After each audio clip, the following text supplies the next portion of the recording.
wá lọ wo kíkísẹ́ ní òwúra rẹ̀ sẹ́yìn máa fi Muhammad ṣàpèjúwe ẹ máa sọ pé àní Muhammad sọ pé ẹ̀yin ẹ̀wò wa Muhammad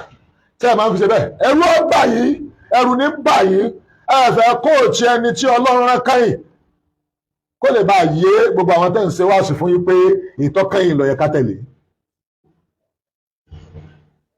ọwọ́ àtàn yín gbogbo tí ń bẹ lára ànábì lẹ ní ìdí bẹ́ẹ̀ bá máa pẹ́ sáyé.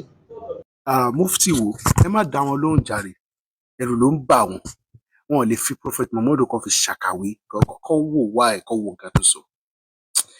Mufti wo mo wá fẹ́ jẹ́ kí ẹ bá wa sọ àwọn nǹkan tá a fẹ́ dárúkọ ẹ̀ tó jẹ́ ìwà Muhammadu tá a bá nù hadith àti Kùránì tí a lè fi máa ṣe àkàwéjáde tá a lè máa lò fún ìgbé ayé wa. Gbogbo ẹ̀yin tẹ́ bá ń wo fídíò yìí ẹ máa comment pé Jesus is the only way kẹ̀dẹ̀ máa bá wa ṣí ẹ̀ dáadáa ẹ jẹ́ kó rí o. Ẹ̀yin tẹ́ bá dẹ̀ mọ̀ àwọn ìwà Muhammadu èyí náà mọ̀ fi sí comment section èyí tá a lè fi ṣàkàwé. Now number 1 Muhammadu ó bá Aisha sùn lọ́mọ ọdún 9 ó fẹ́ lọ́mọ ọdún 6 ó sì bá sùn lọ́mọ ọdún 9. Ẹ sọ ẹ̀kọ́ tó dáa nínú ẹ̀ tèmi lè múlò nínú ìrìn àjò ayé tèmi àti pé nínú òfin bó ṣe ń lọ ẹni tó bá ṣe irú ẹ̀ kí ni wọ́n pè. Now Muhammadu gba ìyàwó adopted son ẹ̀ òun ló fẹ́ obìnrin yẹn fún adopted son ẹ̀ Zaido òun náà ló tún padà fi revelation gba ìyàwó yẹn náà lọ́wọ́ ẹ̀ ẹ mọ̀ dé. Now nínú Quran chapter 66 verse 1 tí ẹ bá lọ́wọ́ tafsiri Jalalain lórí ẹ̀ wọ́n ń sọ fún wa pé Muhammadu bá ìyàwó ó bá ẹrú sùn lórí bẹ́ẹ̀dì ìyàwó ẹ̀ ní ilé tí ìyàwó ẹ̀ ń gbé nínú yàrá ìyàwó ẹ̀ ẹ máa dé o. Nínú Quran chapter 33 verse 50 náà òun láti rákọsílẹ̀ pé Muhammadu ní ẹni obìnrin tó bá jẹ́ believing woman tó bá fẹ́ wá gbé rẹ̀ fún Muhammadu lọ́fẹ̀ẹ́ pé kó máa fẹ́ wọn àbí kó máa bá wọn ṣe òun wà òkè Allah grant ẹ̀ fóun láti máa ṣe irú àǹkan bẹ́ẹ̀. Quran chapter 8 verse 5 to 7 sábàbù nàzúrò àyà yẹn tá a bá lọ wọnú tafsiri Ibn Kathir àti Tọ́bárí ó jẹ́ ká mọ̀ pé àti Al-Qurtubi ó jẹ́ ká mọ̀ pé Muhammadu àtàwọn sàhábà wọ́n lọ dá àwọn èèyàn lọ́nà ni àwọn ènìyàn lọ ṣòwò bí Muhammadu ṣe gbọ́ báyìí ó ní ẹ jẹ́ ká jáde lọ ká lọ gba àwọn nǹkan yẹn lọ́wọ́ wọn Allah lè fún wa wọ́n dẹ̀ lọ attack àwọn people yẹn láti gba property wọn tí wọ́n kó dání. Quran chapter 2 verse 217 tẹ́ bá lọ wo tafsiri ẹ̀ àti sábàbù nàzúrò àyà yẹn ìdí tó ṣe sọ̀kalẹ̀ ẹ rí àkọsílẹ̀ ibi tí Muhammadu ti rán àwọn sàhábà ẹ̀ lọ kọ́ lọ́ máa ń ṣọ́ caravan oní caravan nǹkan ọrọ̀ ajé àti àwọn òṣòwò tó ń rìnrìn àjò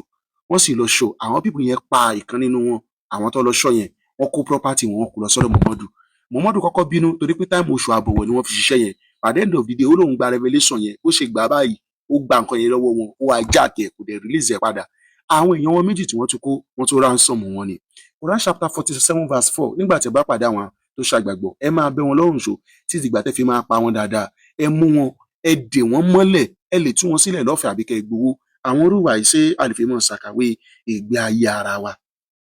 So ẹ ti lẹ́yìn ká kóòtì àwọn ìwà Muhammadu àti wá kóòtì ẹ̀ fún yín nísìn nínú Sahih Bukhari àdìsí yẹn gbé wá wípé Muhammadu tó bá fẹ́ rán àwọn èèyàn jáde á ní ẹ lọ jà sójú ọ̀nà Allah ó ní ẹ wọ́n jìmú nínú nǹkan ogun tẹ́ bá kú àwọn tẹ́ fẹ́ lọ bá jà ẹ sójú ọ̀nà Allah kí sẹ́pà àwọn ènìyàn wá bá yín jà ó máa rán wọn jáde lọ àtàkà àwọn èèyàn mọ́lé wọn ni. So àwa sọ pé tẹ́ ẹ bá ti débẹ̀ ó ní ẹnìkan gba Islam tí wọ́n bá gbà ẹnìkan san jíza tí wọ́n bá san jíza ẹ bèrè ìrànlọ́wọ́ látọ̀dọ̀ Allah ẹ bá wọn jà kẹ́ kó wọn lẹ́rú. So àwọn wa Muhammadu nìyẹn ẹ jọ sà èwo nínú wọn la fi lè gbé ìgbé ayé wa tá lè fi máa ṣàkàwé fáwọn èèyàn wa pé kán wá kọ́ máa tẹ̀lé whereas Muhammadu kì í ṣe òjíṣẹ́ Ọlọ́run òun ló rọra ẹ̀ níṣẹ́ òjíṣẹ́ ara ẹ̀ ni òun lè ṣe gbogbo ìgbé ayé ẹ̀ tó gbé yìí kò sí ètò ìjọmọpọ̀ mọ́ àwọn tó jíṣẹ́ Ọlọ́run àbáwọn tó mọ Ọlọ́run lórúkọ Jésù ọ̀pọ̀lọpọ̀ lọ God bless you Jesus is the only way ire o.